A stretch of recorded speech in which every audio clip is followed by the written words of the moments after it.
Welcome to McPlum, simple solutions served daily.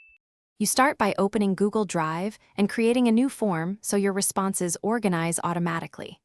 Click New, choose Google Forms, and pick blank or a template depending on speed. Once done, name the form clearly and add a one-line description that tells respondents why they should care. Make sure to enable form location in the right account and confirm ownership. Doing this now avoids sharing confusion later. This initial setup ensures questions and responses sync with the right spreadsheet. Now you add questions and pick types based on the information you need. Short answer for names, multiple choice for quick selections, drop down for long lists. You should mark required fields to prevent missing data and use response validation for emails or numbers. This reduces cleanup later.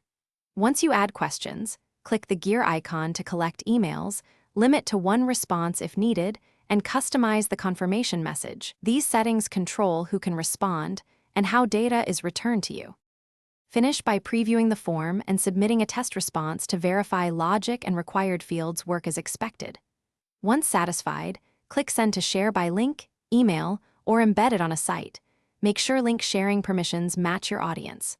Also check the linked Google Sheet for responses and set notification rules so you're alerted when responses arrive. If something breaks, clear browser cache or test in an incognito window. Permissions and cache scripts are common causes.